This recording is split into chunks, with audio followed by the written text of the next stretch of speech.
dalam, tapi secara hakikat agama belajar itu tidak bisa stop sampai satu kali pertemuan, dua kali pertemuan, dua kali satu periode dan sebagainya ya, karena kita harus belajar sampai betul-betul kita lulusnya kapan?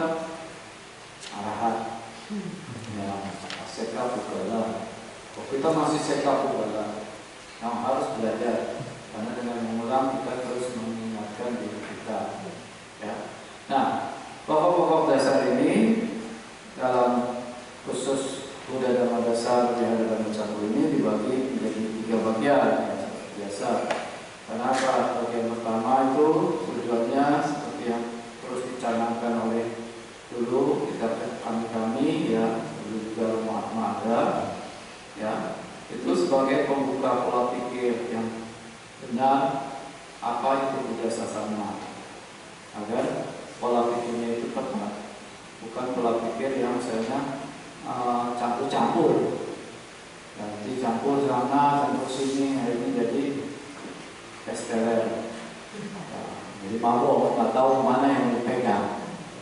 Nah, itu. Nah, bagian kedua itu adalah topik-topik yang menguatkan kepada kita bagaimana dalam praktik Buddha Sasana ini yang pasti sering kita lakukan, karena dalam topik kedua itu, bagian kedua itu ada bagaimana kita menjalankan dana, menjalankan sila, ya, mengenal komunitas masyarakat Buddha, karena kita apakah masyarakat awam ini sama dengan masyarakat wiharawan seperti para biku, nah, itu berbeda, ya silakan, itu berbeda, sehingga kita bisa menjadi mitra yang baik, mitra yang memiliki korelasi yang saling mutualisme, saling menguntungkan. Ya, jadi bukan satu sisi saja. Ya, nah di situ. Kemudian yang bagian keempat, tiga itu, nah itulah yang berisikan doktrin dari Buddha Sasana. Ya, yang mana harus terus kita gali dan kita kaji terus menerus. Agar apa? Sadar ini berpijaknya pada pandangan knowledge pannya yang tepat, sehingga bila menghadapi bincang-bincang, nah, knowledge ini pannya ini berada di depan, sehingga kita tidak mundur, tidak stres, tidak depresi, karena paham ini loh dunia, ini loh nyamannya, ya. Sehingga apa? Kita bisa menerima dengan baik, bahkan move on dengan dasar-dasar instruksi-instruksi yang dimana Buddha berikan. Karena dalam Tipitaka itu banyak sekali ya suatu contoh-contoh Buddha memberikan instruksi secara tersirat, sehingga kita memahami makna-makna bagaimana kehidupan yang dengan pemerintahan ini kita bisa berdiam tapi tidak menderita, itu intinya ya. Karena apa? Pembebasan dari agama itu bukan tunggu mati saat ini di sini, bukan besok ya, bukan besok. Kalau besok ngapain? Nggak pasti kan? Nah, saat ini kita rasakan happy, damai. Nah, saat itu kita sudah berada dalam Buddha Dhamma, Buddha Sasana. Karena apa? Kita berpijak pada Buddha. Ya. Nah, mari kita mulai pembahasan topik pertama ini yang memiliki 4 pokok bahasan. Yang pertama itu agama, tujuan hidup, ketuhanan, alam semesta, dan tiratana. Nah, kenapa 4 topik ini menjadi bagian satu? Ya, karena untuk yang pertama kali kita harus jelas tujuan hidup kita ini mau apa. Karena kalau tidak tahu menahu tujuan hidup kita untuk apa, nah, kita akan bingung jalan tapi nggak punya kompas, nggak punya GPS-nya, tujuannya, location-nya apa. Kalau GPS kan tanya kan, nggak mungkin buka GPS langsung ada gambarnya. Kan kita harus ketik tujuannya apa, lokasinya. Kemudian ketuhanan, karena kita di negara Republik Indonesia dengan Pancasila sila ke-1 Tuhan Yang Maha Esa. Nah, kita itu harus kita jabarkan juga agar kegiatan ibadah kita ini sinkronis dengan Undang-Undang Dasar 1945, sehingga kita merasa damai, aman, ya. Kemudian alam semesta itu mengajarkan kita hidup di luar alam semesta. Jadi sebenarnya kunci permasalahannya bagaimana memahami alam semesta sehingga tadi dengan hukum-hukum Buddha Dhamma kita bisa seimbang dan bisa mapping, ya, sehingga kita bisa menerapkan dalam kehidupan sehari-hari. Karena kita tidak bisa menolak, ya, alam semesta ini, ya, kita bagian dari kecil sekali dari alam semesta. Tapi alam semesta ini sangat berat, panjang. Nah, kita butuh apa? Tuntunan yang terus kita berpijak, mengingatkan. Apa yang mengingatkan itu? Ya, tiratannya itu sendiri. Sudah Pratana, Dhamma-ratana, Sangha-ratana. Karena dalam hal 3 permata ini, inilah 3 kualitas yang dimana bisa melepaskan diri dari keterikatan alam semesta tersebut. Ini bisa berdamai dengan alam semesta tersebut. Ya. Nah, agama tujuan itu visi yang mau dicapai. Ya. Pertama, mengingatkan kepada umat Buddha bahwa kita harus punya tujuan. Ya. Seperti Ica dengan saudara siapa? Tilaka mau menikah harus buat tujuannya. Tetapkan apakah ikatannya ini untuk apa? Ya kan? Nah, karena kita objek pemuasan nafsu indria. Nah, kalau hal itu yang menjadi tujuannya, hati-hati. Ya, kalau tidak muncul kepenuhannya, nah itu akan menjadi bola liar, bola panas yang setiap waktu meledak. Sehingga kita harus menetapkan tujuan kita mengikat dalam hidup keluarga itu, yang dimana kondisi kehidupan ini berjalan-jalan, nah kita bisa bahu membahu, ya. Nah, jadi kita mengatakan, ya, nanti ya banyak dengan Bapak Ibu sekalian yang sudah keluarga, pengalaman juga dengan orang tua kita, nah, kita bisa tukar pandangan, ya. Tapi yang penting kita sendiri harus menetapkan tujuan kita sendiri dan memahaminya, itu, ya.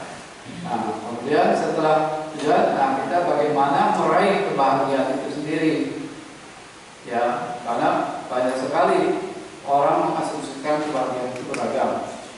Nah, jadi kita yang bahagia itu bagaimana, ya. Nah, nanti kebahagiaan sejati itu seperti apa sesungguhnya, ya. Nah, jadi maksud yang ingin dicapai, ya, umat memiliki suatu visi misi yang dipahami dalam kehidupan ini sesuai dengan Buddha Dhamma, sehingga dapat setahap demi setahap berada terus di jalan Buddha Sasana ini, sehingga kebahagiaan itu terus sedikit demi sedikit muncul, ya, muncul sampai kita nanti terampil, nggak usah lagi belajar, nah, selesai. Siapa tadi yang sudah tidak harus belajar? Jadi kita punya PR harus belajar, ya, hingga mati semua. Ya, karena kan kita bagian dari ini, ya, apakah proses kematian, apakah kita mengalami sesuatu yang tidak kita senangi, semua itu harus dipahami dengan baik dan dikuatkan kembali, dikembalikan kembali kepada tujuan hidup kita sesungguhnya. Ya, saya sudah masuk. Nah, ini topik yang pertama, agama dan tujuan hidup. Ya, mengapa agama dan tujuan hidup diterapkan terlebih dahulu? Nah, karena pada dasarnya orang tuh tidak memahami tujuan. Ya, karena sebenarnya tujuan itu harus tetap ditetapkan. Tidak mungkin orang hidup tanpa tujuan. Bu Yunita ingin makan buah-buahan segar, pengen ke Opres. Tujuannya mana? Opres kan? Nah, kalau memahami Opres itu tahu lokasinya di mana, harus menggunakan apa, bawa uang berapa, ya kan? Nah, daftar buah-buahan yang akan dibeli, vitamin yang akan kita asup, itu kita pahami. Sehingga ketika di Opres nggak harus ngacok, beli coklat, beli ini, macam-macam. Ya, sehingga kita apa? Nah, bebas, ya kan? Dan mengambil target tujuan. Karena apa? Nah, kita punya tujuan. Ya, ibu-ibu mau ke pasar, tahu? Mau ke dapur, ngapain? Ayo, silakan ke dapur, tiba-tiba terus ke dapur dia. Enggak kan? Pasti ada tujuannya. Ambil piring, ambil gelas, ambil sendok, apa? Ya kan? Tapi kita memahami dapurnya di mana. Nanti kalau orang yang bertujuan letak dapurnya kagak tahu, larinya ke kamar mandi. Ya. Jadi secara tidak langsung makhluk itu memiliki tujuan. Ya. Karena apa? Tujuan ini karena ada sebelumnya ada kehendak, niatan. Ya. Nah, kebanyakan orang tidak tahu beragama ini. Kalau agama kita tradisi, ongco, kakek moyang sudah ini, saya ikut saja, ya, gitu.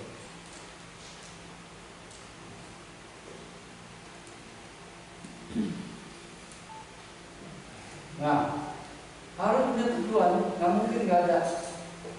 Dalam pembahasan secara akademis juga, ya, belajar sesuatu pun, matematika, akuntansi dan semua pasti bukunya di awal itu pasti tujuan dan maksud. Ya, kalau bapak yang punya kuliah, yang kuliah, pasti kalau buka buku literatur, pasti setiap judul menerangkan dulu tujuannya apa, dipahami, maksudnya apa, agar apa? Target pemahaman itu tercapai. Kalau mahasiswa itu lompat pada sesuatu, dia tidak tahu yang mau mengaji itu apa. Ya, mungkin tertariknya pada bunga-bunganya, contoh-contohnya, sedangkan esensinya tidak ditangkap. Ya, gitu. Jadi pasti punya tujuan karena apa? Kita punya motivasi kok. Siapa yang di sini yang punya kehendak? Siapa yang di sini yang punya kehendak hidup? Yang nggak punya kehendak makan. Ya. Makan kan harus ada tujuannya kan? Untuk apa? Apa hidup untuk makan atau makan untuk hidup? Makan untuk hidup. Kalau hidup untuk makan, nah cilaka tujuannya. Ya, bisa apa? Pegang buntut ular. Makanannya nggak dapat, wah marah-marah kalah. Istri diomelin, makanan kagak enak. Gitu. Ya, gitu. Ya. Nah, karena tujuan ini harus dimengerti, ya, agar bisa memunculkan ria, semangat untuk apa? Menghadapi kendala ini. Tujuannya apa? Hidup untuk makan. Kamu harus masak ini. Hari ini harus bikin opor dulu. Besok spaghetti. Besok capcay. besok, sedangkan si istrinya cuma bisa bikin nasi kuning. Wah, istrinya stres, buka Google. Oh gitu. Tapi nggak tahu cara melakukan semua resep-resep itu. Apa yang terjadi? Spaghetti hancur. Suaminya makan, kalah. Apa ini? Ini makanan bungkuk ya. Kenapa? Spagettinya kelamaan hancur. Ya, karena tidak tahu memperlakukannya. Ya. Nah, jadi kalau tujuannya hidup untuk makan, nah itu cilaka. Tapi makan untuk hidup, nah, jadi apapun menu yang mungkin disajikan oleh orang-orang terdekat kita itu, mungkin rasanya ada kurang sedikit, nah bilangnya thank you Pak, ya bisa aja ya Bapak yang masak ya, kamu Agnes yang masak, nah gitu, bisa, thank you Pak, thank you Ma'am. Kenapa? Ya sehingga apa? Kendala yang muncul dari makanan itu yang mungkin rasanya kurang tidak membakar kotoran batin ini muncul sehingga memunculkan penderitaan. Kenapa? Mengerti tujuannya. Ya. Dan ini bisa diterapkan dalam subtopik yang lain. Ini kan kendalanya cocok kan? Kalau mau ke ke wihara hujan, tidur dulu deh. Kalah. Panas, panas. Kalah lagi, ya. Mau ke mall, kenapa? Dapur kosong. Nah, yang belanja urusan dapur wanita, tapi yang belanja laki-laki. Kenapa? Suaminya pengen tidak. Kamu deh yang berharap yang kita. Ya, begitu. Ya. Nah itu kendala. Nah itu kendala dari luar. Dari dalam apa? Ya malas, sakit, kantuk. Ketemu ya, nanti ketemu orang yang disuruh. Ya, yang kita musuhi. Nanti ketemu lagi sama dia, saya jadi marah. Sulit masuk wihara jadi nggak marah saya. Memang itunya apa? Asumsi apa logikanya, alasannya kelihatannya benar. Tapi apa? Kenapa wihara yang dimusuhi? Ya, kalau kita hadapi, ya kita tenang, berdamai. Ya, karena dalam agama pada itu ada. Ya, kita damai di antara orang-orang yang mengancam. Asal dulu saya pernah kok itu apa? Khotbahkan itu. Ya. Khotbahkan ini. Ya. Jadi jelas ya. Sampai sini dulu. Jelas? Silakan dan bijak. Siap mengarungi batra. Tujuannya harus jelas. Ya. Darwin dan Widi. Ya. Saya nggak mau bicara sama yang sudah nikah. Melewati tidak itu ya, karena yang muda-muda ini akan melangkah. Jadi kalian harus memiliki daya tahan mental yang siap ya, bukan berarti sama merah ini nggak laku, bukan. Sama merah punya tujuan itu ya, punya tujuan sendiri dan memahami tujuan juga. Karena apa? Dalam kesendirian lah banyak ya sama merah yang down stres, itu stres, ya begitu. Nah, tidak ada pertanyaan, kita lanjut. Nah, definisi agama ya secara umum begini saja ya. Kita cepat karena waktu sampai jam 2 ya. Nah, definisi berikutnya ya ini secara dalam artian kata agama itu sebenarnya kapan sih dikenalkan? Ya, dikenalkan oleh masyarakat. Kita itu beragama A, B, C, D. Ya. Nah, karena kata agama itu sudah dikenal dari zaman Majapahit, Sriwijaya. Karena setiap orang yang ingin mencari ke arah pembebasan, mencari ke arah peningkatan spiritual. Nah, kebanyakan mereka belajar kitab-kitab. Nah, kitab-kitab ini ada 4 ya. Hanya berdasarkan dari panjang pendeknya kitab itu disampaikan. Ya. Kalau yang pendek ya ekor tadi agama. Nah, kata agama ini yang artinya ajaran. Jadi agama dalam dulu pengertian itu belajar sesuatu yang baik, kebenaran. Nah, itu agama. Ya. Nah ini ya. Nah, ini kita kali Kartindo ya, Pagoda Mandalay. Yang udah ke Mandalay ini sudah lihat pasti. Ya. Nah, kemudian kata agama sendiri ada muncul dalam istilah-istilah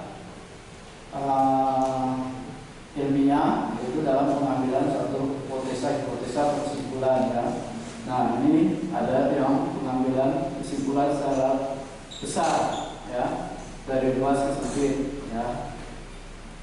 Nah, tapi disebutnya agama. Nah, sedangkan agama sendiri pengambilan kesimpulan dari yang kecil, yang sempit menuju yang luas. Begitu.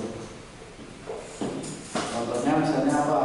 Tilaka pasti mati, saudara Ica mati, Darwin mati, Widi mati, Bu Iki mati, Bu Minta mati, Pak Awa mati. Jadi saya nggak sebut lagi yang lain, saya sebutkan pasti di sini semua mati. Begitu. Ya. Kenapa? Karena dari panjang poin-poin ini substansinya sama, mengalami kematian. Ya, sehingga kesimpulan yang langsung diambil secara global pasti semua kita mati. Gak ada yang lain. Ya, karena kita bangun pagi bukan tambah muda, tambah tua. Ya. Nah, definisi yang terakhir, dalam merujuk pada tadi, kata agama itu cenderung pada sesuatu yang melangkah pada suatu tujuan, goals ya, dalam Pali juga, dan banyak beberapa kata Pali agama itu juga sama goals. Kadang diterjemahkan agama itu desa, artinya tujuan mau desa, gitu loh ya. Gitu. Ya, Pali Mandala Meosi Samiti Sikataranya seperti Canwa Taragare Gamis Samiti Gamis Samiti Sikataranya, artinya apa? Saya akan berjubah tertutup rapi pergi ke tempat tertuju.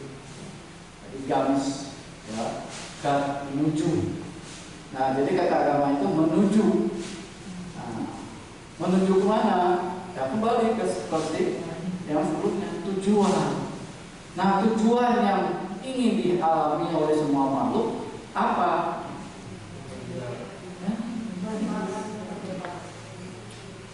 Siapa sih makhluk yang ingin menderita? Tidak ada. Ya. Jangan. Sebelum pun kalau bisa bicara, kamu mau mati apa hidup? Ya kan? Bawa eksperimen. Aku ini punya kuasa terhadap hidupnya semua. Nih kalau aku mau pencet, mati. Gak aku pencet. Jadi siapa yang masih hidup? Aku. Nah, anggap dia Tuhan semua. Ya, salah. Semut itu mewarisi perbuatannya sendiri. Kalau pahlawannya itu betul, ditekan, dia mati, dia mewarisi. Pahlawan sebagai apa? Kondisi semut itu menerima merupakan kematian. Sedangkan pahlawan sendiri berbuat apa mampu begitu. Ya, jadi nggak ada seseorang yang kuasa atas kehidupan orang lain. Ya, walaupun orang tua berkuasa pada anak-anak nggak bisa. Ya, nah kita harus bisa lepas. Oh, dia punya jalannya sendiri, punya kamu.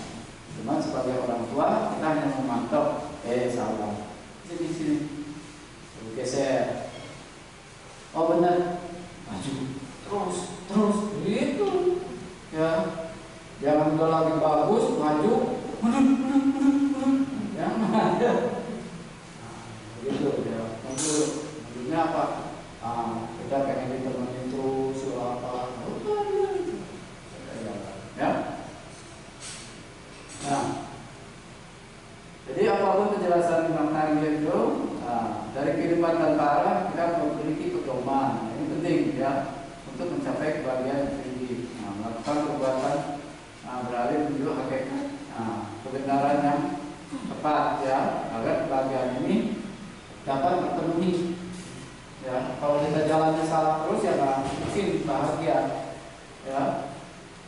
kehidupan tanpa mengetahui hukum kebenaran, kegelapan menguasai, dan dapat sampai mengetahui sesuatu kebenaran yang belum kita ketahui ya. Nah, ini. Nah, jadi kita sudah sepakat bahwa tujuan yang ingin kita cari adalah kebahagiaan. Nah, bahagia itu sendiri apa? Ya, bahagia itu adalah tercapai apa yang diinginkan. Ya, lapar, ingin bahagia. Lapar kan menderita kan? Bunyinya keras, kruk kruk kruk kruk kruk. Nah, ya kan gitu. Jalan pun bontai, lemas, muka pucat, mulut kering, ya kan? Tapi begitu dikasih makan, seger, duduknya tegak, mata melotot.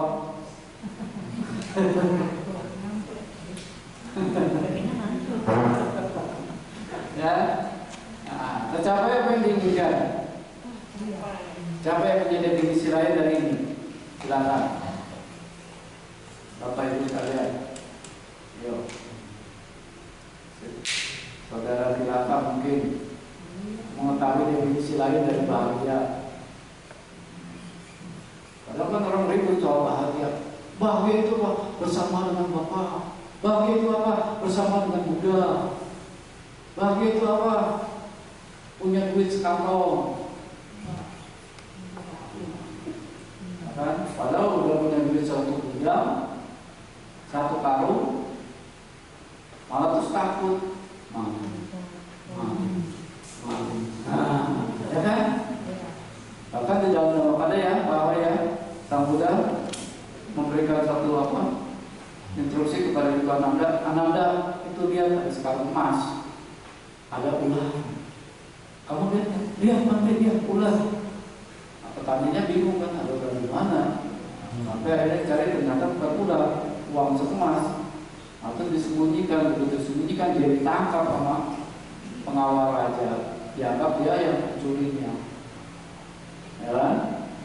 Nah, ketika diputusi hukum pancung, dia teriak, itu bukan emas, itu ular. Buddha mengetahui itu ular. Gitu. Nah, karena disebut kata Buddha, pengawal ini kan, wah, ternyata salah. Balik lagi bawakan ke raja, bahwa dia teriak-teriak bahwa Buddha. Oh, berarti Buddha saksinya. Buddha dipanggil oleh raja, dan Buddha memberikan kesaksian bahwa itu memang petani itu tidak mencuri, dia hanya melihat, kemudian karena nafsu keinginan, ya, dia terjebak di situ. Tapi untuk diselamatkan oleh Buddha dengan memberikan satu konsep atau sebutan kalung itu ada ular. Sehingga kalau itu kan ada saksi, ya. Nah, kebahagiaan tercapai itu tidak kekal. Ada yang kekal nggak bahagia kita? Makan pizza tadi enak, waduh bahagia, kekal nggak? Enggak ya. Berubah. Tadi kita lapar, makan, kenyangnya berubah lagi. Sudah pasti lapar lagi, ya. Kecuali mereka yang sila, ya. Kalau sila sudah mereka makan terus, ya, begitu. Nah, kemudian orang mulai mencari, menafsirkan, mendefinisikan kebahagiaan kekal itu seperti apa. Karena kalau ini sifatnya sementara, percuma, berubah. Itu harus ditargetkan, ditetapkan bahagia yang kekal, bahagia yang berubah, yang panjang, ya, semuanya terpenuhi. Nah, begitu. Sehingga masing-masing menafsirkan bahagia kekal, ya.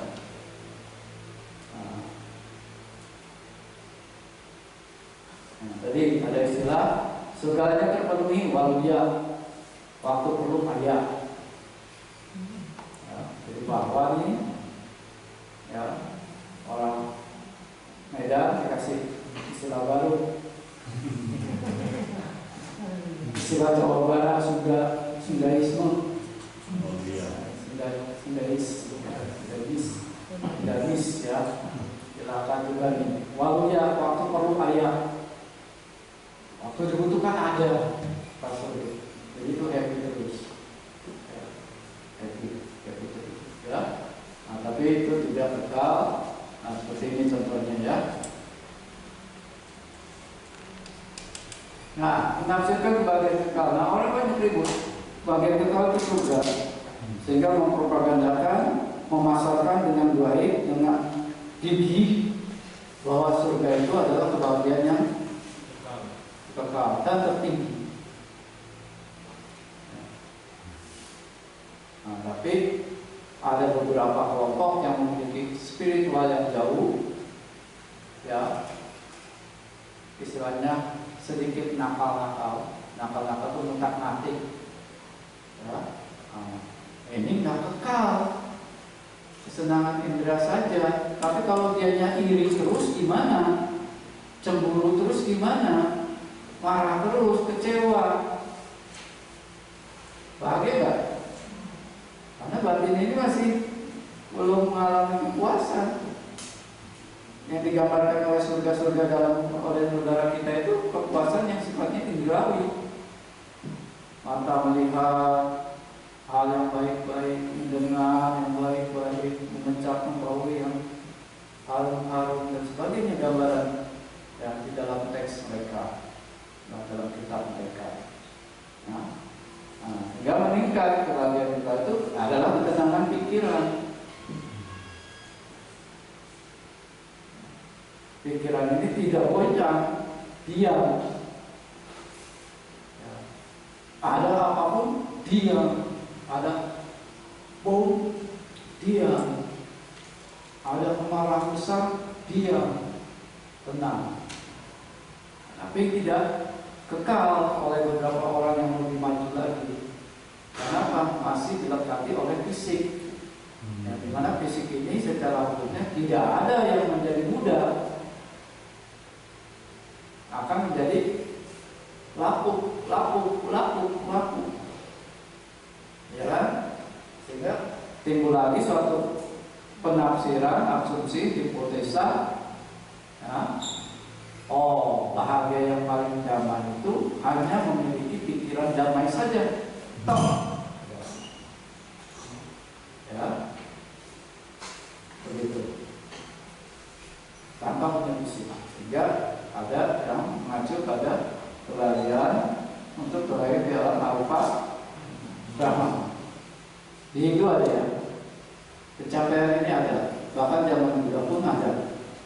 Ya, ini bukan omong kosong, karena memang di zaman Buddha sendiri pun ada. Dan Buddha sendiri ketika menjadi Tetapa Gautama mencapai ini dan mengetahui kondisi, sifatnya, dan perubahannya. Sehingga dengan berani Tetapa Gautama mengatakan ini bukan jalan, ini bukan jalan, ini bukan kebahagiaan sejati. Sehingga beliau meningkatkan lagi pelatihannya itu hingga mencapai kebahagiaan yang dikatakan kebahagiaan realisasi ini banyak. Terbebas dari kondisi dan tidak akan kejahatan. Ya. Sampai sini ada pertanyaan? Silakan.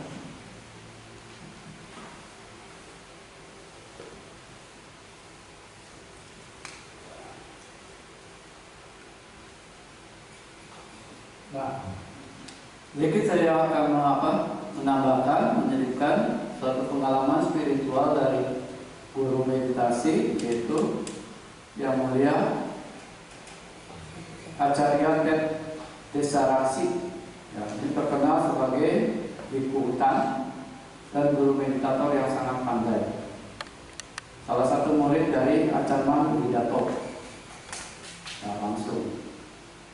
Nah, dalam perjalanan hidup beliau, praktik-praktik beliau, dan pemahaman-pemahaman beliau ketika bersosialisasi dengan umat dari berbagai kalangan, dan pertanyaan-pertanyaan yang muncul pada umat hanya meliputi 3. Apa? Satu, pasti pertanyaan mengenai kehidupan rumah tangga, ya, kehidupan keluarga dan pencaharian. Ya kan Bapak Ibu sekalian kan bertanya gitu kan, ke Bante gimana sih supaya hokinya meledak? Bante gimana sih supaya kagak sakit? Bante gimana sih supaya ente jodoh? Emang Bante jodoh ya? Kan Bante banyak kenal pilihan. Emang Bante perhatiin gadis-gadis, ya, terus dicabutin siapa yang jomblo, pria yang jomblo, masa dicatutin gitu, dibikin daftar. Ya, begitu. Nah itu tidak tepat. Tapi permasalahan itu diciptakan oleh umat awam. Ya, jadi itu wacana kita mengatakan seputar permasalahan keluarga dan penghidupan. Pengen rezekinya modal, tapi nggak mau berdana, ya susah. Nggak mau usaha, ya susah. Pengennya ongkang-ongkang kaki. Di rumah aja terima telepon. Iya, kalau teleponnya nggak nyari duit, itu teleponnya apa? Nabi. Ya, begitu. Nah, permasalahan berikutnya permasalahan pencarian inspirasi. Ya. Nah, yang ketiga ada permasalahan soal mengatasi dan melepaskan melampaui penderitaan. Artinya terbebas dari penderitaan. Jadi ada tiga, kalau lihat dari sini. Dalam penafsiran mereka sama. Satu, mereka lain dalam alam surga juga sebenarnya tujuannya apa? Supaya hidup bahagia kan, berpasangan dengan dirinya, pendampingnya, lalu terpenuhi semuanya kehidupannya, ya kan? Senangan ibadah tercapai. Begitu. Jadi bukan di alam manusia aja yang ikut hal begini, ya, di alam dewa pun sama. Apalagi dalam peta, ya, nggak punya apa-apa, nggak berebut, ada semua potongan berebut, ya, begitu. Kalau kita kan nggak mau ada semua kotoran anjing mau berebut, wah, so ambil duluan, ya, silakan duluan, ya, begitu, ya. Nah, mulai yang pertama tadi. Beliau benar, kita itu orang seperti ini ibarat ikan yang memakan umpan dari pancing seorang pemancing yang tidak tahu bahwa pemancing itu bersembunyi. Sehingga begitu umpan itu digigit, dimakan, yang ada apa? Bukan kenikmatan makan. Yang ada kenikmatan apa? Sakit, terkail, sama. Kita berpada penguasaan indera ini kita harus capai, tapi begitu kita capai, udahnya apa? Sakit. Apa? Karena perubahannya itu melekat di situ. Kita pengen apa penguasaan ini tidak berubah. Ya. Jadi apa? Kita kecewa, sakit. Kok begini ya?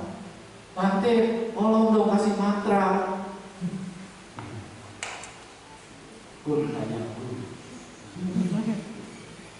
ya, atau simsalabim, nggak bisa. Jadi apa? Dia katakan orang yang punya pandangan ini bela kamu pasrah aja, seperti ikan, begitu nanti naik ke darat, terserah nelayannya mau makan atau mau dilepasin lagi. Ya. Tapi kita bukan jiwa yang demikian. Lalu yang kedua adalah selama kita memiliki harapan dan juga berjuang keras, ya. Nah, coba gagal, nah sekali kami terlatih, ya. Nah, tetapi bagi orang yang tidak memiliki pelatihan yang batu sikap batunya terlatih, itu kadang melakukan seperti berontak, seperti hewan yang baru tertangkap, dia akan menghentak-hentakkan kaki, ya kan, ingin lepas dari jerat.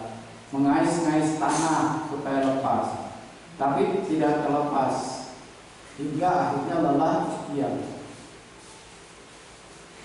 Nah, ada orang yang begitu menghadapi perubahan-perubahan itu seperti orang yang mau berontak, gak terima, tapi akhirnya diam.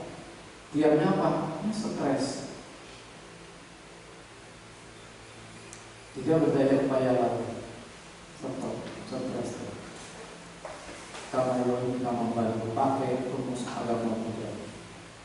Kamayoni kamambalu kamasakopi kamayalu kamayoni kamambalu kamambalu sarana. Yo kamu ini saya memang begini. Itu samanya pasrah dengan nasib lagi orang yang mampu. Lihat orang menderita udah karmanya. Sehingga tidak muncul belas kasihan. Ya, jadi hati-hati. Ya. Nah, kebahagiaan sejati sesungguhnya adalah batin yang tenang dan damai. Jadi kebahagiaan sejati itu bukan terpenuhinya kesenangan-senangan, tapi berdamai. Ketika menikmati senang indera kita tetap damai. Damai terhadap apa? Robah. Karena kita selalu berobat karena berubah. Ya. Apalagi kalau memang sudah sakit, derita, pasti kita menolak. Nah, tapi kebahagiaan sejati itu dia damai. Dan yang tahap ketiga itu melampaui bagaimana mengatasi dan melampaui penderitaan. Ya, artinya baik bahagia atau menderita, tetap batin itu damai dan tenang.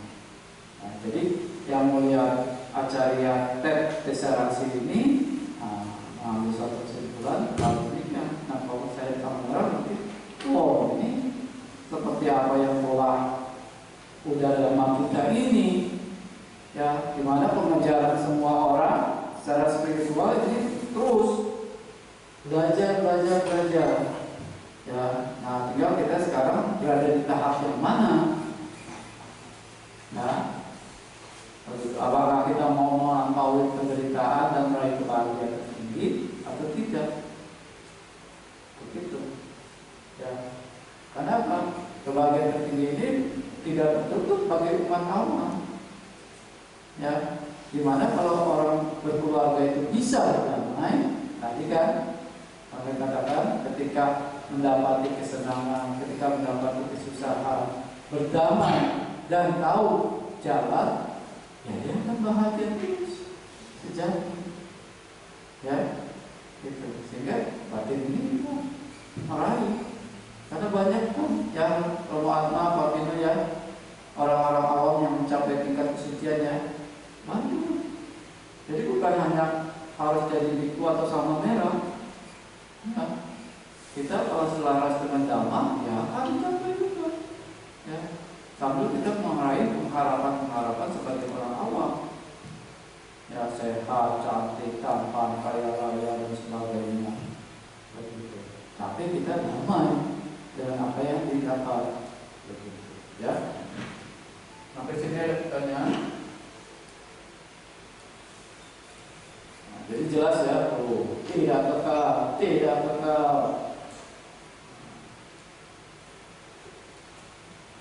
Nah, spiritual yang maju yang dimana dialami oleh guru Buddha. Kebahagiaan tertinggi sejati itu adalah realisasi nibbana, yang dimana setelah orang merealisasi nibbana dan parinibbana, dia sudah tidak lagi dilahirkan, tercipta, ya, menjelma dan tidak berfungsi. Ya. Antara sebenarnya kalau kita semua merenungkan tadi maksud pula itu tesampu pasamu suku. Kalau dalam artian yang tadi kita baca, bahagia muncul setelah bisa lenyap. Tapi dalam artian yang sesungguhnya, padamnya bentukan-bentukan itulah kebahagiaan. Bentukan-bentukannya apa? Bentukan-bentukan niatan.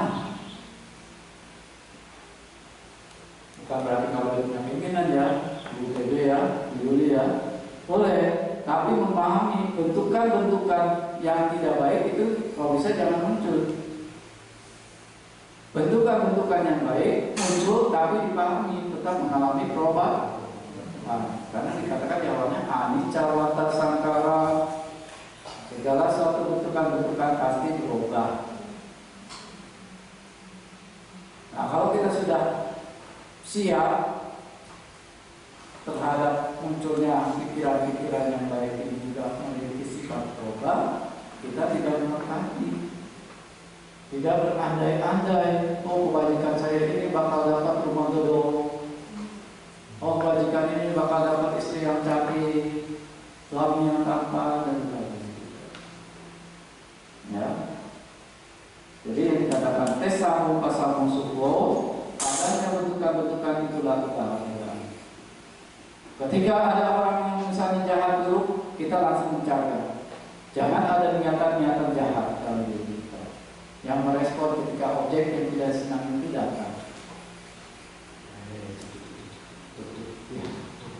Nah, itu kan sudah terlibat dalam bentukan, sehingga damai nggak?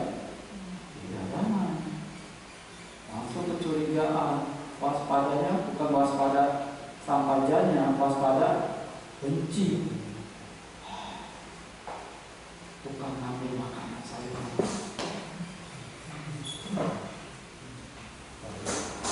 Ya. Jadi kita kalau bagaimana itu jangan punya negative thinking, harus positive thinking. Ya, begitu. Dia musuh kita positive thinking, semoga dia bahagia, semoga dia bahagia, semoga dia bahagia. Kita tidak. Ya. Orangnya sama ya. Ya, silakan Pak Bino. Tadi kalau tadi dijelaskan kebahagiaan itu kan tercapai apa yang diinginkan. Ya. Terus kalau kita lihat perbandingan dari empat ini, dari surga, rupa Brahma dan Nibbana. Ya. Kalau kita lihat di Nibbana sendiri, itu kan tidak terlahirkan, tidak menjelma, tidak tercipta dan tidak berpolitik. Sedangkan yang tadi dibilang kebahagiaan tersebut itu kan mendapatkan apa yang kita cita-citakan. Nah, bagaimana korelasinya? Tadi keinginan yang terkondisi itu kemudian dapat tercipta atau terpenuhi dengan Nibbana sendiri di sini. Sedangkan Nibbana ini kan tidak ada kondisi yang menyebabkan dia mendapatkan apa yang dicita-citakan. Ya. Ya, korelasinya tercapai cita-cita yang dicapai, ya cita-cita kita semoga tidak terlahir lagi. Ini tercapai dengan perjuangan kita merasa sini,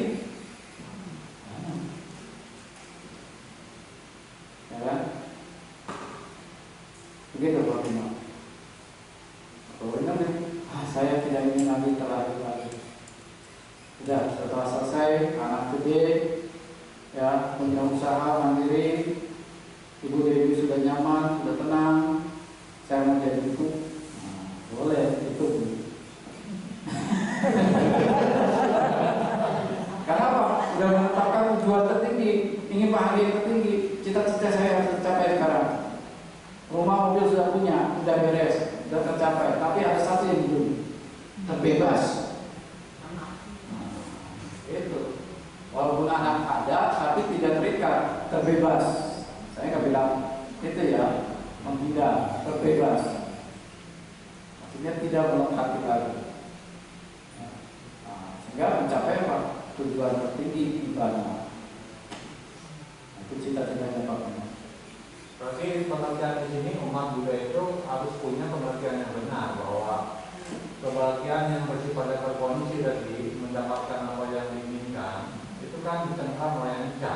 Ya, timbul berlangsung padam. betul. Ini tidak kekal. Ya, Selama dia terlahir sebagai makhluk di 31 alam kehidupan, ya, bahwa apapun yang dia inginkan dan miliki itu pasti dicengkam oleh anicca tersebut. ya, Mungkin dengan pengertian itu dia melihat bahwa ini bukan kebahagiaan yang sesungguhnya, ya, karena selalu digoncang betul. oleh perubahan-perubahan. Ini kan Betul, terima kasih Pak Bino, tepat sekali. Ya, sehingga batin spiritual yang maju akan memandang itu. Bukan berarti dia tidak menikmati pengharapan-pengharapan yang dicita-citakan oleh orang awam. Tetap dia merasakan, tapi dia tidak melengkapi. Dia berdamai dan tenang. Ya, karena berdamainya apa? Dengan perubahannya. Yang jadi masalah itu kita nggak mau berdamai dengan perubahan. Nah, gitu. Karena perubahan ini siapa yang bisa tolak? Ayo, ibu-ibu. Ibu-ibu kan paling senang sama kecantikan. Ayo, bangun lagi. Tambah cantik sama tua.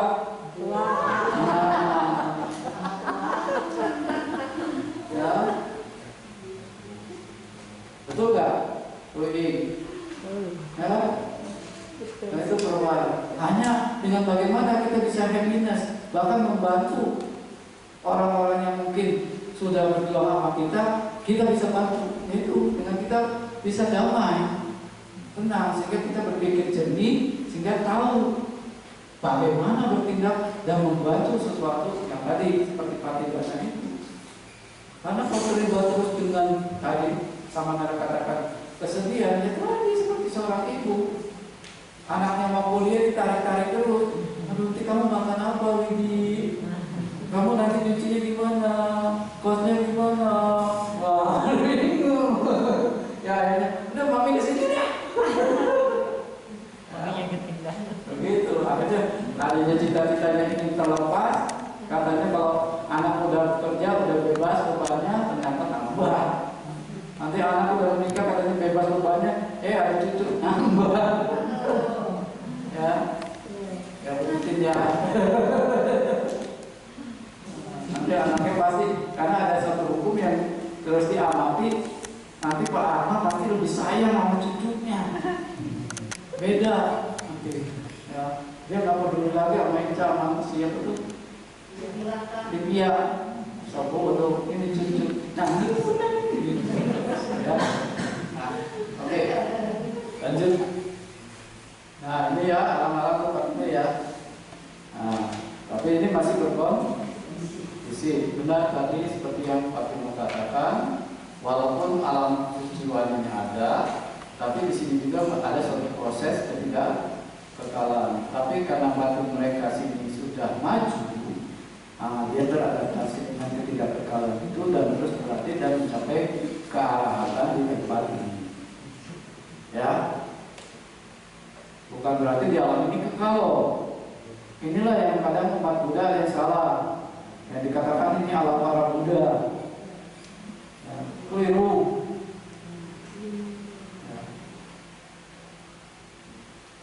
Ya, si Dewa Lima ini, ya betul ya Pak Bung ya. Ya, itu konsep yang. Karena Pak Bung ini pengamat.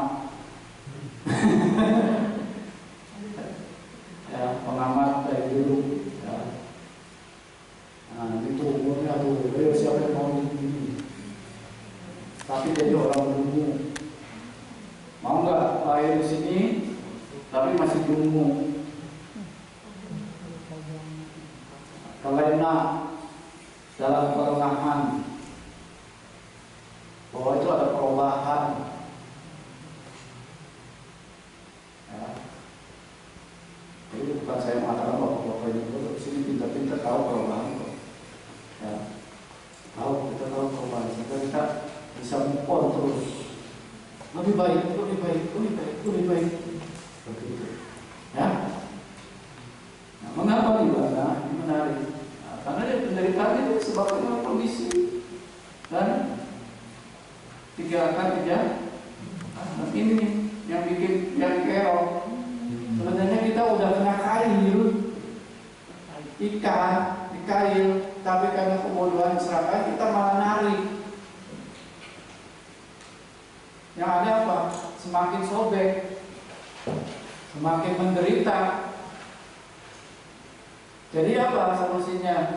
Tadi yang Acan katakan, kalau orang yang pasrah,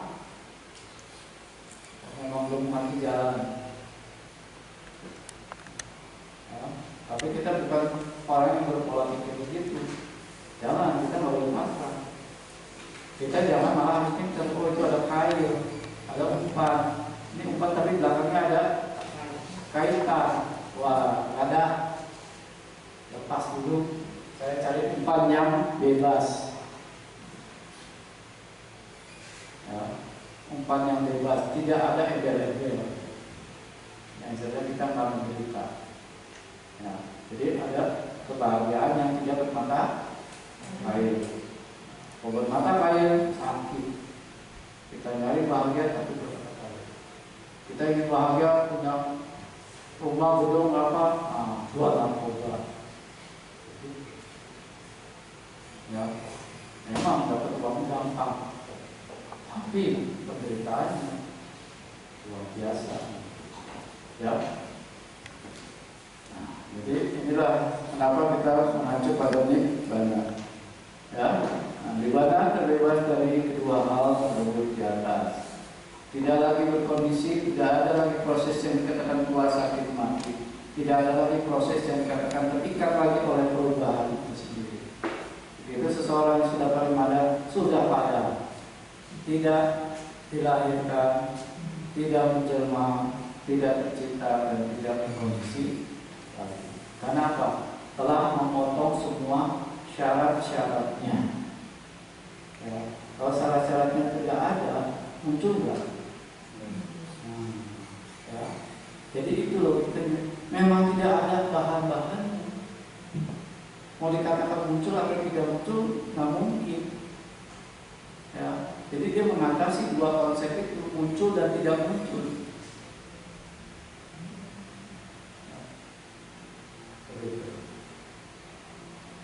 Cuman orang tidak memahami, tidak ada bahan-bahannya, nanti tiba-tiba muncul kan?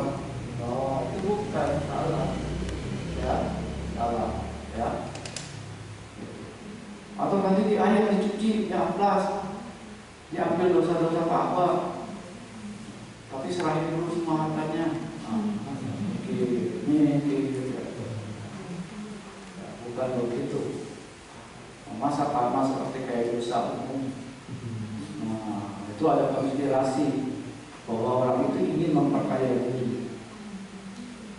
Kita harus smart, harus pandai. Ya.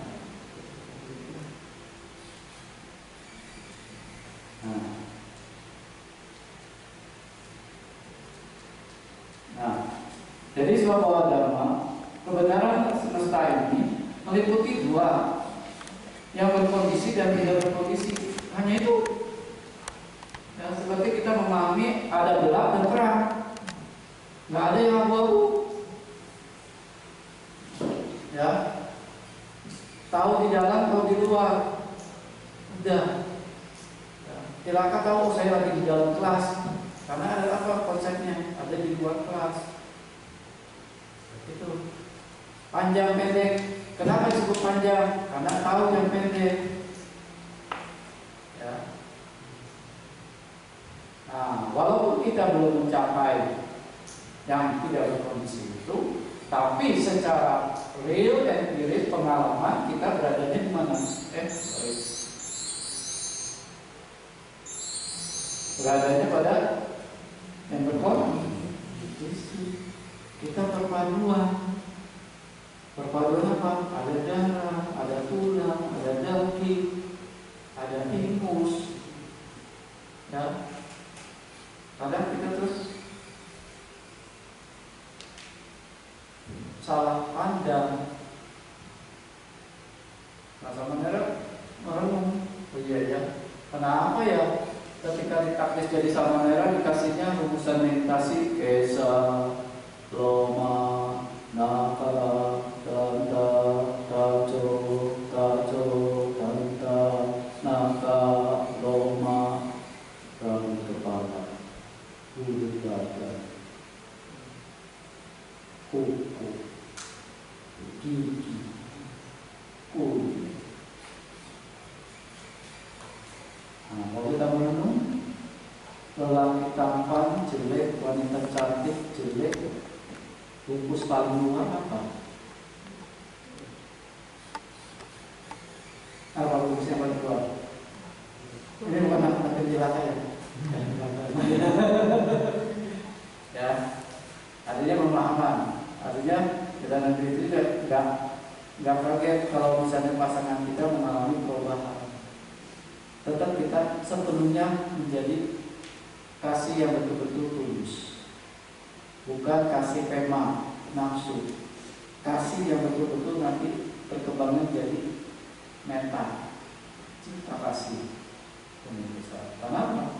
Tidak akan kaget terhadap perubahan-perubahan sampai nanti tua ompong. Nah, saya potong dulu sedikit. Pak Pino saya lupa. Pak Pino dulu punya aplikasi yang merubah-rubah wajah orang jadi tua ya? Ya. Nah, nanti pada sebelah minta tuh. Saya lupa. Saya bilang Pak Pino punya tuh batin. Ya saya punya tuh. Saya pengen waktu saya muda gimana. Dia mau merenungkan proses dari muda katanya sampai tua saat ini. Sehingga saya tuh begini berubah. Nah itu boleh kita juga bermain hal itu ya, kasih itu untuk memunculkan apa? Supaya kita ternyata kita berubah, terikat perubahan. Ya. Jangan terus gambarnya dicantik-cantik ini jangan. Ya. Apa adanya loh. Masih ada ya Pak ini ya? Masih ada. Nah ya nanti tolong dikasih diajari Bante. Bante katanya pengen mengalami mungkin bukan persiapan beliau. Kalau perempuan takut kalau dia. Oh takut. Ya. Nah itulah yang apa? Namanya pertemuan. Iya ternyata ini unsur-unsur dari luar yang mengalami kita. Hingga kita merasa bangga, merasa apa sesuatu itu lebih ya, padahal hakikat kalau itu dibuka yang ada apa? Langsung berjualan, otot-otot, bola mata, bulat, cantik nggak? Tampan enggak? Jadi itu adalah kelabuan kita, fakta morgananya. Tapi bukan berarti Bapak Ibu sekalian harus tanggalkan. Kalau pede gitu, jangan ya, sama nyari kabur. Ya, nah begitu memahami secara empiris kita jelas kalau ini yang sifatnya memang penderitaan. Pasti ada yang terbebas. Hanya satu. Begitu lihat, ini loh yang menjadi kondisi-kondisi perubahan, penderitaan. Berarti harus yang hal ini tidak adalah baru bagian tinggi. Ya, bebas dari dosa dosa moha dan tidak berkondisi. Simpel. Agama Buddha itu. Mau bahagia kalau dukanya tidak ada. Nggak mungkin bahagia ketika duka kita butuh bahagia, tidak mungkin. Ya, tolong kasih dong bahagia saya lagi sedih nih. Nggak bisa. Sedih kamu harus dipadamkan dulu. Setelah padam, saat itu pun muncul. Ya, tidak nunggu mati, itu hebatnya. Udah damai. Ya. Hebatnya udah sasana. Tidak cuma, ayo ikut aku, tidak selalu. Tapi saat ini di sini, begitu kamu padamkan duka itu, kebahagiaan itu muncul. Setuju nggak? Bisa kita raih? Bisa itu lagi. Suatu motivasi yang sangat luar biasa itu juga. Ya. Nah, bisa kita raih, bisa kita alami langsung.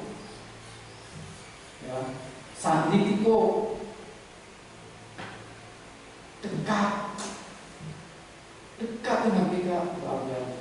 Bukannya jauh, cuma kita baru nangkap.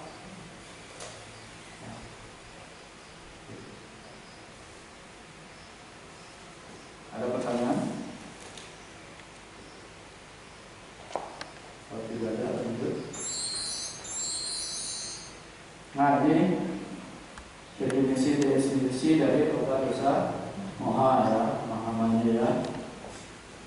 Loba melekat pada objek yang menyenangkan, cenderung merugikan. Melekat pada objek yang menyenangkan.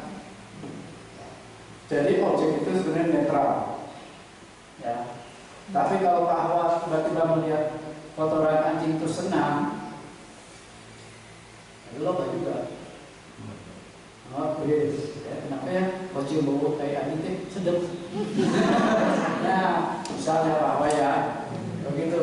Ada orang kan yang bisa hidungnya kan, oh, kalau yang asam-asam sedap. Sayur asam sedap.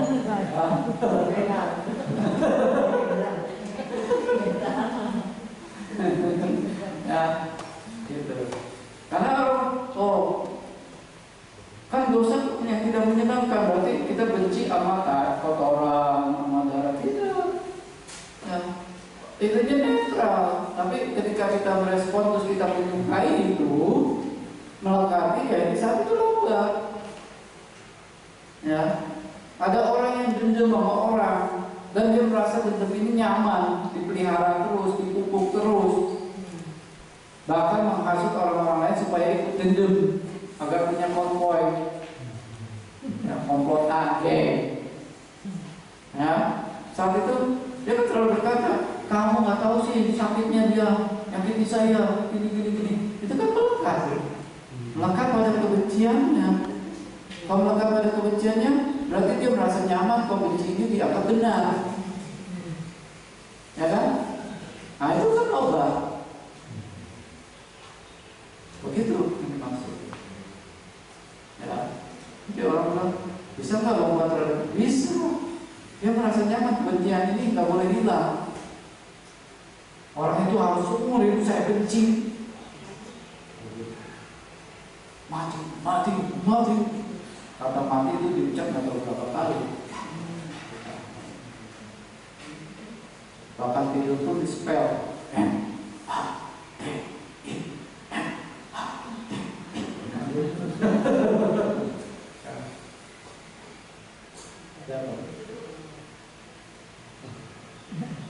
Kenapa ini? Ada marah terus ya?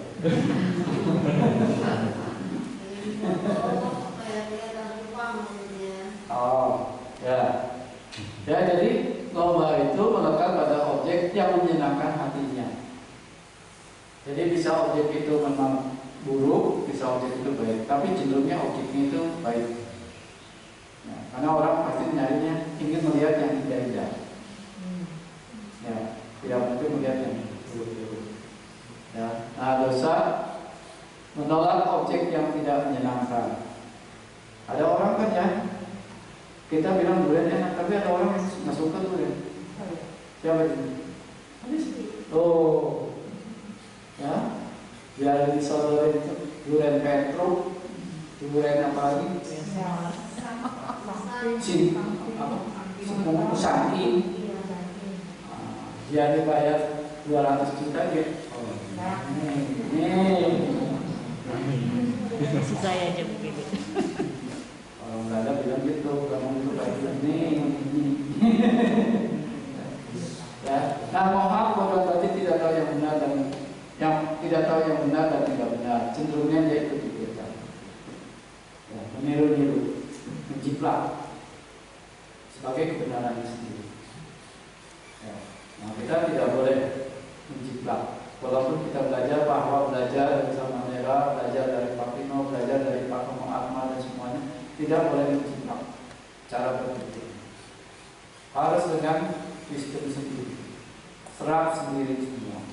Karena begitu serap akan muncul dalam bentuk perilaku sendiri. Ya. Tapi kalau anak kecil sering menjiplaknya orang tua. Kalau jalannya tidak repot, dia ikut, ya kan? Mamanya jalannya bergerak. Anaknya perhatiin dah, sudah besar. Anjing belakangnya loh, ya, kayak gitu.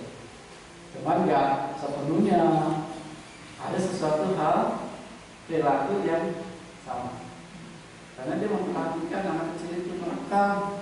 Karena dia jadi krokodil yang paling kosong. Jadi hati-hati ya, pasangan muda-muda ini ketika punya anak, didik yang kasih contoh baik-baik. Jangan yang buruk. Begitu terekam itu dia akan di bawah sadar itu akan diam. Dan suatu waktu dia akan menjadi tabiatnya muncul. Ya. kawin, wedding, ada pijat. Nah, ini pendidikan dasar ya rumah tangga. Ya, harus. Maka harus dihitung oleh engkau emaknya. Jangan biarin ada papa sini nongkrong apa merokok.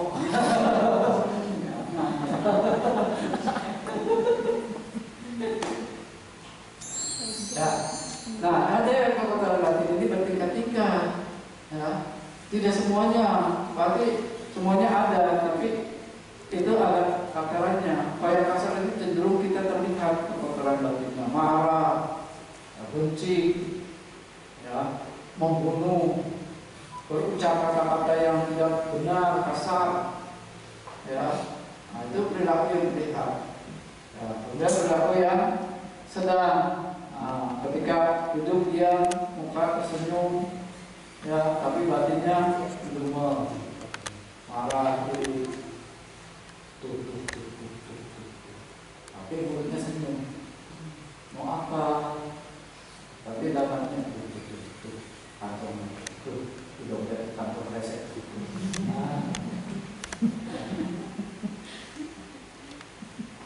Jangan tersinggung ya, tahu-tahu ya.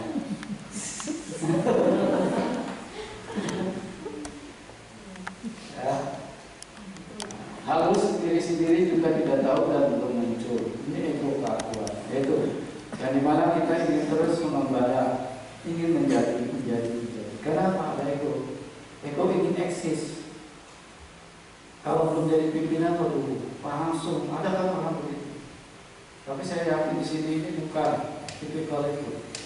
Tipikal pemimpin sejati yang mau terus tahap demi tahap sambil bekerja mengkoordinir terus. Beda. Orang-orang itu kalau udah nih kamu nih. Tapi bawaannya nggak nyaman. Itu bukan sebuah tujuan. Ya, jadi harus kita juga memberikan satu teladan. Ya. Nah, munculnya loba dosa moha. Nah, ketika indera kita kontak dengan objek yang sesuai dengan objek indera kita, nah, barulah nanti muncul perasaan, ya. Senang, tidak senang, netral. Senang mengandung loba terus moha, tidak senang mengandung dosa dan moha. Tapi moha sendiri, pandangan keliru itu, kekeliruan memandang itu melekat langsung. Seperti kita kan menganggap diri kita tampan, cantik, langsung kita menjadi kita cantik, tampan. Sebenarnya kalau rambutnya dilepas, bulu badannya dilepas, ya, kukunya dilepas, giginya dilepas, kulitnya dikupas, apa yang cantik tampan? Tidak ada. Tapi karena halus, sehingga apa?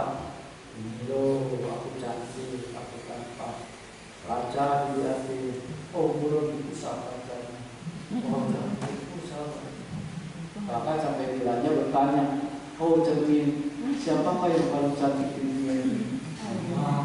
Ya. Putri Salmi ya. Gitu. Ya. Nah ini. Ya. Jadi munculnya loba dosa moha ketika indera-indera kita ini kontak dengan objek.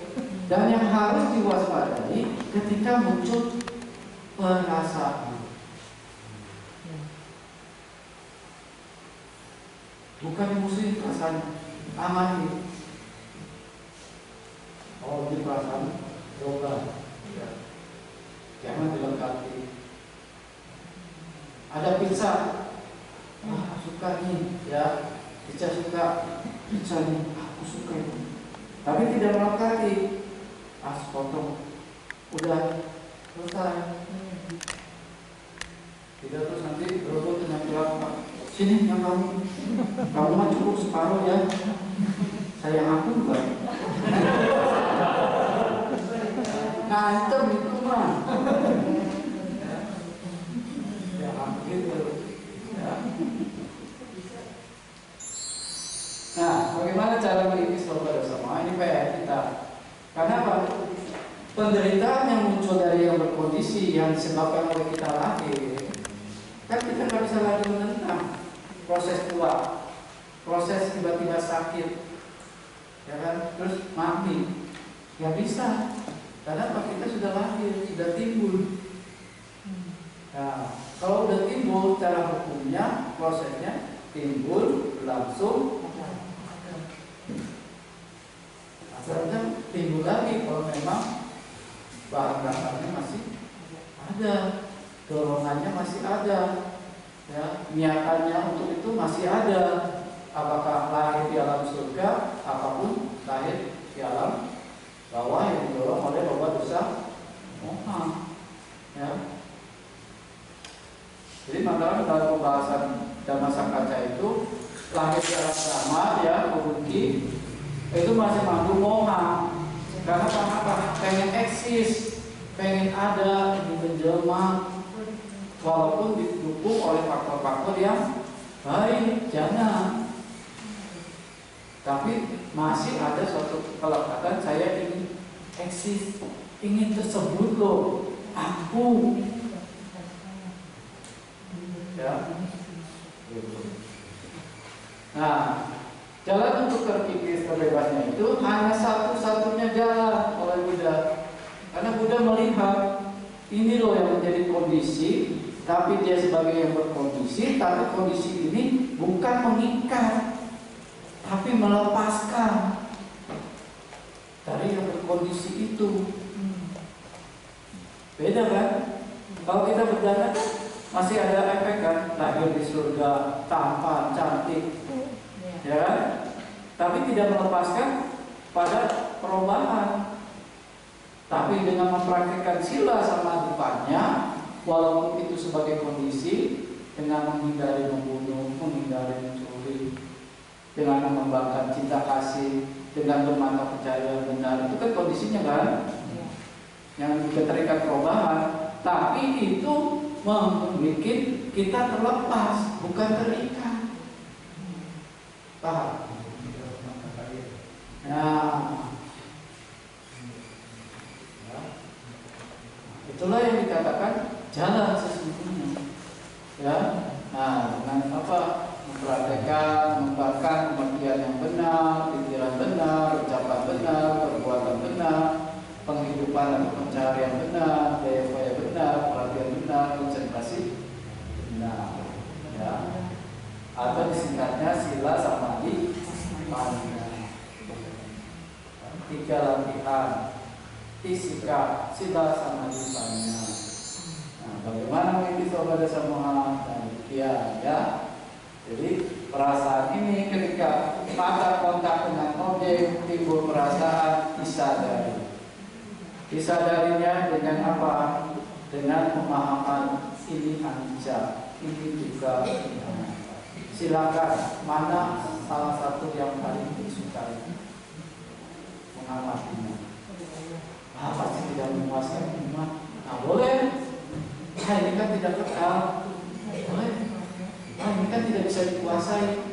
Bukan aku. Sehingga batin itu tidak attach, tidak melekati, tidak nempel. Minum sekedar minum. Kalau minum tanpa perhatian, deteksi dari minum dari buka. Yang ada apa? Rasa minum. Ini gara-gara ini kan menghasilkan sampai kita lupa mau makan, masih ada maskernya. Colok lupa dulu. Ada saya satu lantai juga lupa. Apalagi kasihan ini yang bukitin bening. Iya lupa. Di sini es krim.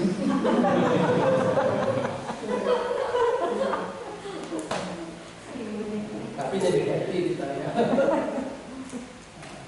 Nah, ya, jadi praktek sila samadhi panna. Jadi bukan orang yang praktek dititip praktek, ya, bukan titip ke sama merah yang tembus ya. enggak. Memang dosa siapa? Pankiro. Ya, hanya inilah satu-satunya jalan. Kekayaan mahu mengikis segala kotoran batin, loba dosa orang. Jalan mulia bersujud apa? Seperti ini ya. Tadi sudah disebut. Ada ya.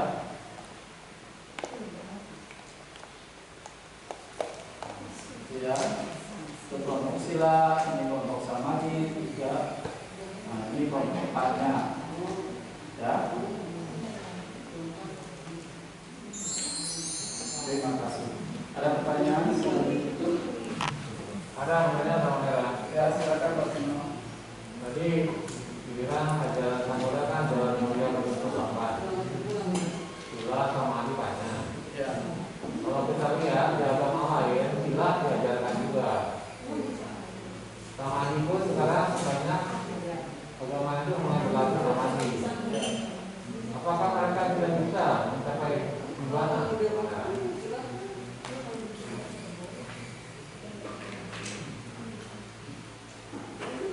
Saya berani katakan tidak. Karena apa? Definisi sila mereka dengan sila kita beda. Samadhi mereka dengan samadhi kita beda. Panya mereka dengan panya kita beda. Paham? Karena sila kita itu tadi, walaupun sebagai kondisi, tapi dia kondisi yang tidak mengikat, bahkan melepaskan. Kalau mereka sila justru mengikat agar terlahir di alam bahagia ke dalam surga, kekal nggak?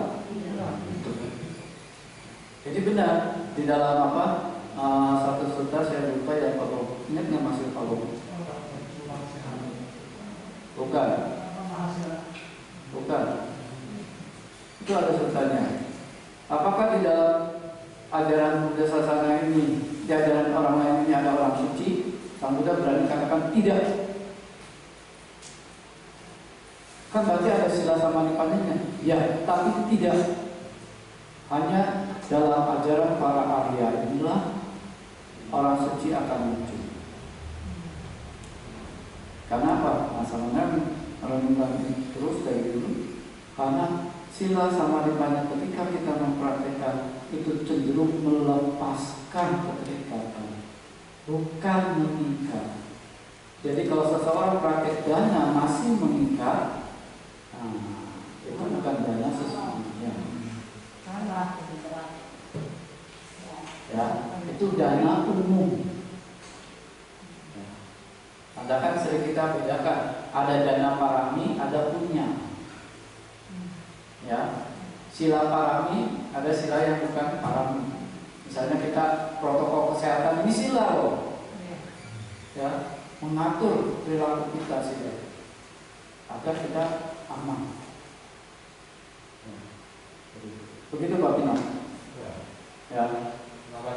Ya, tapi jangan digembar-gemborkan ya. Nanti kita dianggap sombong, kecap nomor 1. Ya, saya rasa cukup. Terima kasih atas perhatian Bapak Ibu sekalian, saudara-saudari. Semoga kita semua maju dalam Buddha Sasana. Saya tutup akhiri. Sabda serta